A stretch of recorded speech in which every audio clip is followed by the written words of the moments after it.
আপনারা জানেন 2015 সনে বিএনপির ভারপ্রাপ্ত চেয়ারম্যান, তৎকালীন সময়ের সিনিয়র ভাইস চেয়ারম্যান, বর্তমানে যিনি বিএনপির ভারপ্রাপ্ত চেয়ারম্যান হিসেবে দায়িত্ব পালন করছেন, তার কোনো বক্তব্য যেন টেলিভিশন সহ সকল প্রকার গণমাধ্যম এমনকি সোশ্যাল মিডিয়াতেও প্রচার না হয়, সেই মর্মে হাইকোর্ট থেকে একটা রুল ইস্যু হয় এবং ইন্টিরিয়াম একটা অর্ডার দেওয়া হয় যেন জনাব তারেক রহমান সাহেবের বক্তব্য বাংলাদেশে প্রচারিত না হয়, including social media, all platform.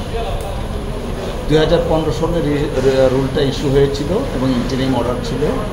তো এই রিট পিটিশনের যিনি আইনজীবী ছিলেন বা পিটিশনার ছিলেন, অর্থাৎ আইনজীবী হিসাবেই উনি পিটিশনার ছিলেন, ওনার নাম হচ্ছে নাসরিন সিদ্দিকা লিনা। তিনি আজকে মহামান্য হাইকোর্ট ডিভিশনে আসেন এবং এসে আজকে মামলাটা লিস্টে ছিল সেই রিট পিটিশনটা।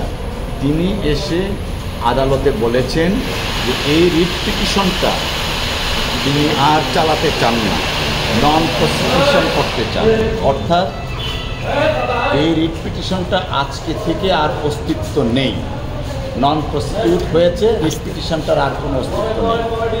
এর মধ্যে মাননীয় আদালত বলেছেন আজকে থেকে জনাব তারেক রহমান সাহেবের উপরে ওনার বক্তব্য প্রচারের ক্ষেত্রে যে নিষেধাজ্ঞা ছিল তা আজকে থেকে আর কার্যকরী নয়। যে নিষেধাজ্ঞাগুলো জারি করা হয়েছিল সেগুলো রিকল করে ভ্যাকেট করে দিয়েছেন এবং রিট পিটিশনটাই শেষ করে দিয়েছেন।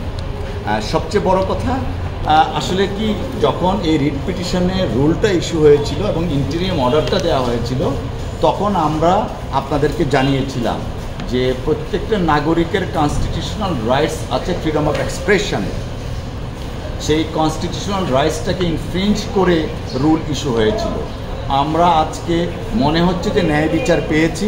কনস্টিটিউশনাল রাইটস, যে রাইটসগুলা আপনার প্রিজার্ভ করার জন্য, সমুন্নত রাখার জন্য আইনজীবী সমাজ কাজ করেন, আমরা কাজ করি আদালতে আইনজীবী হিসাবে।